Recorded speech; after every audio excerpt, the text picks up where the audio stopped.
그날은 참 평범한 하루였어요. 아침엔 시장에 들러 콩나물 한 봉지를 샀고, 점심엔 국을 끓이다가 TV에서 흘러나오는 드라마 소리를 들었어요. 그냥 그런 하루였어요. 민준이는 지방 취재 다녀온다고 전날 전화를 했어요. 엄마, 내려갔다가 주말쯤 올라갈게요. 그 말이 마지막이 될 줄은 몰랐어요. 저녁이 조금 넘어가던 시간이었어요. 전화벨이 울렸어요. 낯선 번호였어요. 처음엔 민준인 줄 알고 반가웠는데 임지경찰서입니다. 그 한마디에 손에 들고 있던 국자가 떨어졌어요. 민준이 이름이 들렸어요. 임지빌딩 근처에서 사고가 났다고 했어요. 높은 곳에서 떨어졌다고요. 한참을 듣고 있었는데 소리가 안 들렸어요. 사람 목소리도 TV 소리도 다 멀어졌어요. 무슨 말이에요? 우리 민준이가 그럴 리가 없잖아요. 병원으로 가는 길이 그렇게 길 줄 몰랐어요. 차가 막힌 것도 아닌데 시간이 멈춘 것 같았어요.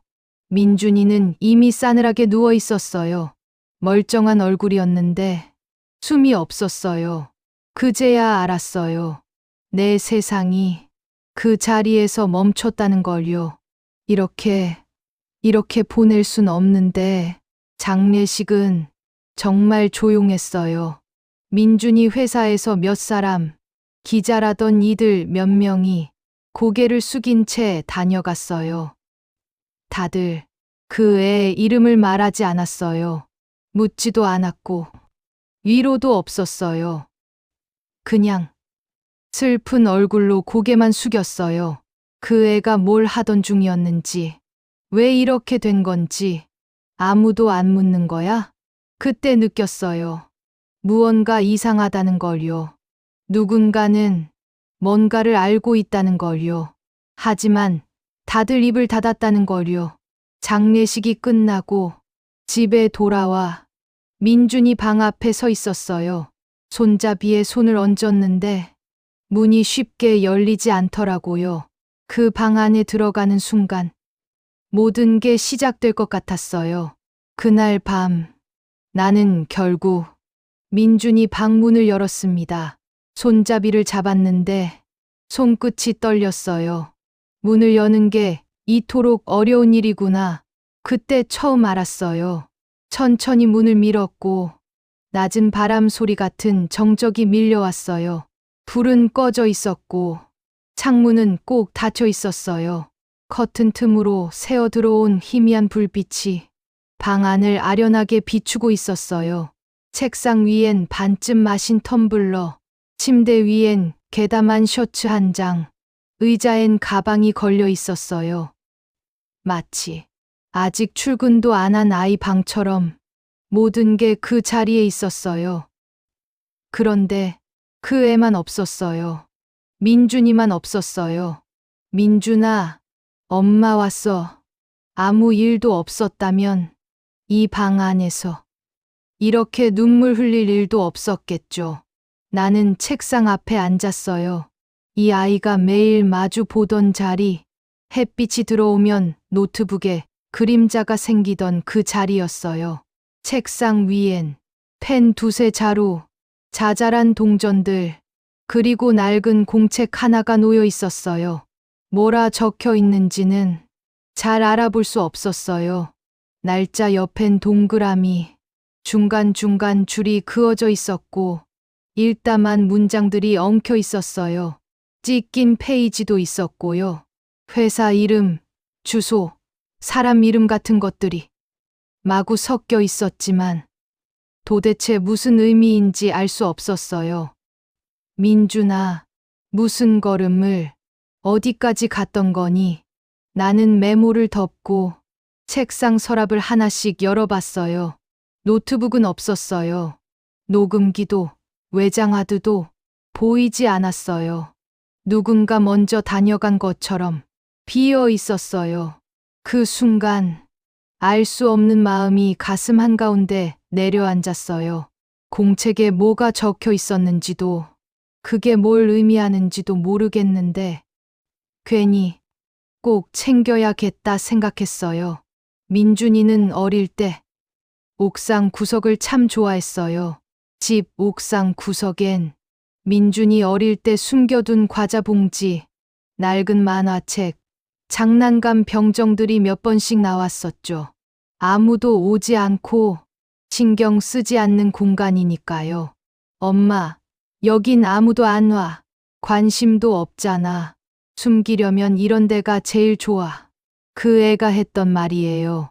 그때는 장난감이었지만 지금은 무언가 더 중요한 걸 숨긴 것 같았어요. 그날 저녁, 나는 그 말을 따라 혼자 옥상에 올랐어요. 기대는 하지 않았어요. 하지만 그냥 한번 올라가 보고 싶었어요. 지뢰기 옆, 녹이 쓴 철제 틈 사이에 무언가 까맣게 보였어요.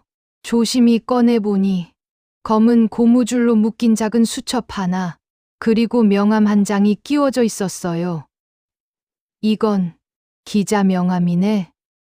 명함엔 서진우 기자 다큐멘터리 영상 기획, 그렇게 적혀 있었어요. 그리고 수첩 안에는 임지그룹, 발표일, 내부자 확인, 그런 단어들이 어지럽게 적혀 있었어요. 완전히 정리된 건 아니었지만 민준이는 분명히 뭔가를 따라가고 있었어요. 그날 이후였어요. 그 애가 단순히 가버린 게 아니구나. 누군가를 만나려 했고 무언가를 남기려 했구나. 그걸 알게 된 건요. 다음 날 저는 민준이가 남긴 걸 조심스럽게 다시 꺼내봤어요. 수첩은 오래된 공책 같았어요. 날짜도 없었고 줄 간격도 엉망이었어요. 임직으로 동초구 개발 예정지, 용지 공개 전 내부 통보, 비공식 인터뷰, 메모는 정리가 안 돼 있었지만 민준이 뭔가를 따라가고 있었다는 건 확실했어요. 그리고 명함 한 장, 서진우 PD라는 이름이 적혀 있었어요. 다큐멘터리 제작 영상 기획, 뒷면엔 전화번호가 흐릿하게 적혀 있었어요. 아마도 민준이 뭔가 상의하려 했던 사람이겠죠. 이 사람한테 전화를 해야 할까? 하지만 손이 쉽게 가지 않았어요. 괜히 건드렸다가 뭔가 더 망가지는 건 아닐까? 이 사람에게도 피해가 가는 건 아닐까? 겁이 났어요. 그렇게 밤을 꼬박 새웠습니다. 불은 꺼지지 않았고 명함은 책상 위에 그대로 있었어요. 하지만 이상하게도 그 명함이 내 눈에 계속 밟혔어요. 마치 민준이가 이 사람한테 가보라고 속삭이는 것 같았어요. 그날 밤 민준이가 꿈에 나왔습니다. 처음엔 흐릿했어요. 흰 안개 같은 게 눈앞을 가득 채우고 있었어요. 나는 민준을 불렀는데 그 애는 말이 없었어요. 그저 서 있었어요. 높은 곳에서 멀리 빛을 등지고요. 바람이 많이 불고 있었어요. 무슨 소린지 들리지도 않았고 민준은 그저 손가락으로 어딘가를 가리키고 있었어요. 민준아, 무슨 말이야? 거긴 뭐가 있는데 그 애는 웃지도 않았어요. 슬프지도 않았고요. 그저 그 자리에 조용히 서 있다가 고개를 천천히 숙이고 사라졌어요. 나는 숨이 차섰겠어요. 이마에 식은 땀이 흥건했고 심장이 미친 듯이 뛰고 있었어요. 눈을 떴는데도 그 애가 가리키던 손끝이 아직 눈앞에 남아있는 것 같았어요. 그때부터예요. 이건 단순한 사고가 아니라고, 그 애가 무언가를 보여주려 한다고 확신하게 된 건 그날 이후로 나는 기다렸어요. 민준이가 다시 꿈에 나올까 봐요. 밤마다 조용히 눈을 감고 그 손끝을 떠올렸어요. 그 애가 가리키던 그곳, 빛도 소리도 없던 그 꿈속 장면을 수없이 떠올리면서요. 어느 날은 스스로 꿈을 꾸려고 낮부터 불을 꺼두고 불안한 잠을 청하기도 했어요. 그 애가 나올까봐, 이번엔 무슨 말을 할까봐 괜히 마음이 덜컥 내려앉곤 했어요. 하지만 민준이는 다시 나타나지 않았어요. 낮이 되면 나는 책상에 앉아 명함 한 장을 만지작거렸어요. 서진우 PD. 민준이한테 마지막으로 남겨진 이름이었어요. 이 사람한테 전화를 해야 할까? 하지만 손이 가지 않았어요. 괜히 건드렸다가 뭔가 더 망가지는 건 아닐까? 이 사람한테도 피해가 가는 건 아닐까? 그렇게 하루가 가고 또 하루가 가고 나는 다시 눈을 감고 민준이만을 기다렸어요. 그 애는 그날 이후로 더는 나타나지 않았어요. 아무리 기다려도 아무 말도 아무 손짓도 없었어요. 그러다 문득 책상 위 명함을 다시 보게 됐어요. 민준이의 마지막 흔적이었고 내가 할 수 있는 유일한 연결선이기도 했어요.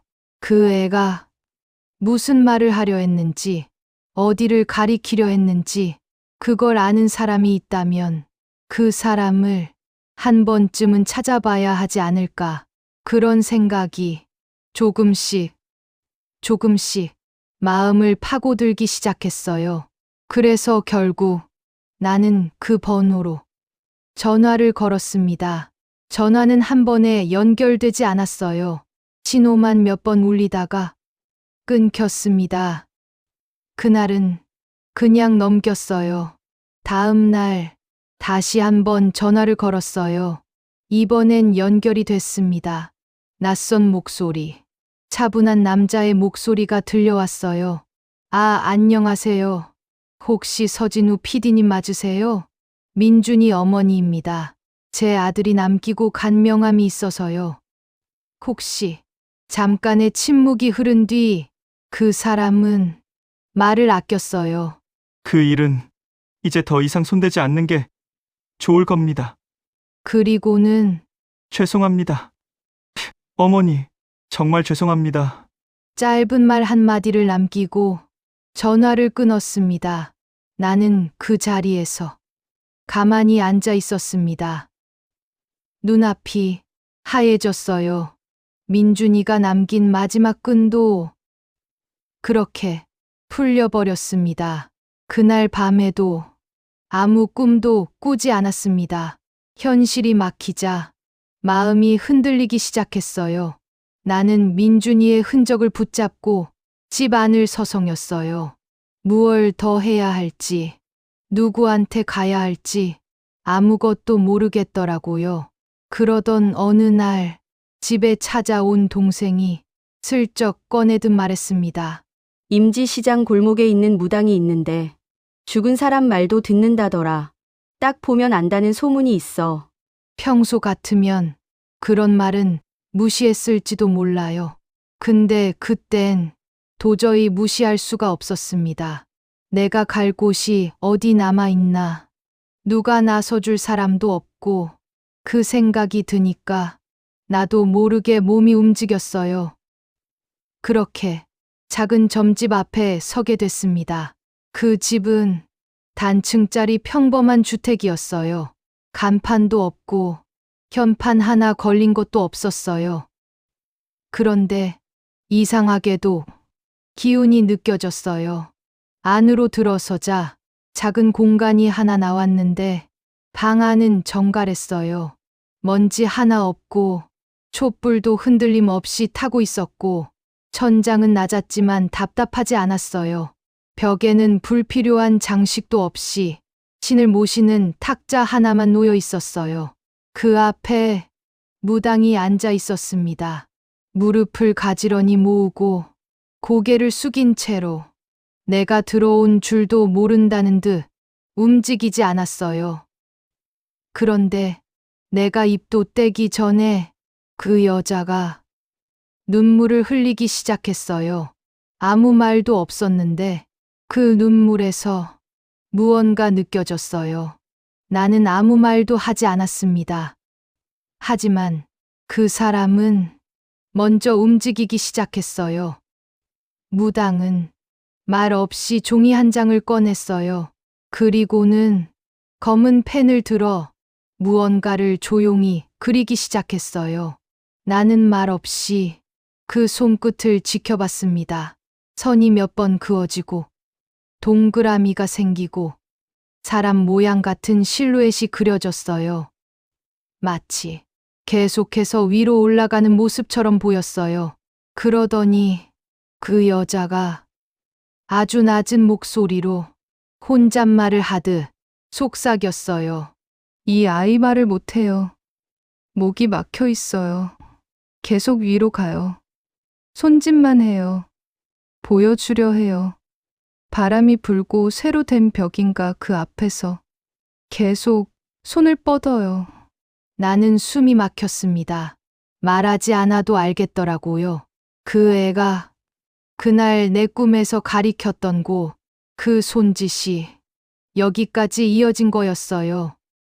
무당은 종이 위에 숫자 몇 개를 적었어요. 12, 33.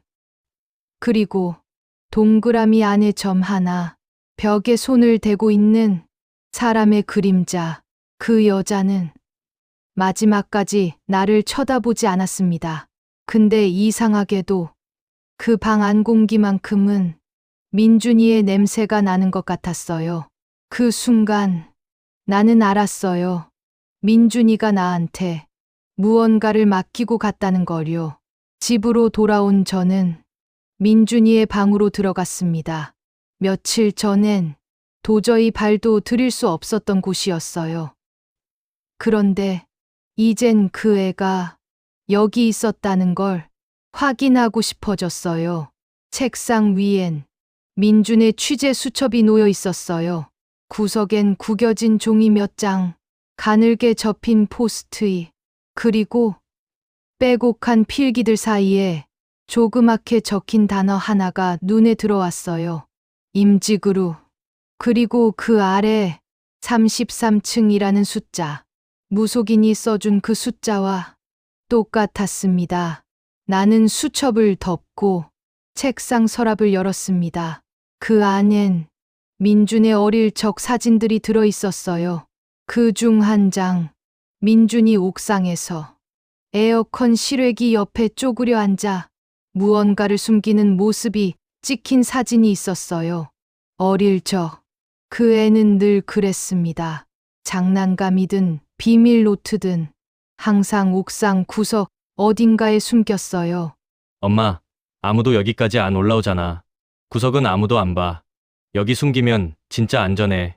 그 말이 왜 이제 와서 떠오른 건지 가슴이 턱 막혔어요. 민준이 꿈에서 가리킨 곳, 무속인이 그린 손그림, 그리고 이 사진까지 모든 게 하나로 이어졌어요. 옥상이에요. 그 애는 임지빌딩 옥상에도 뭔가를 숨겨뒀어요.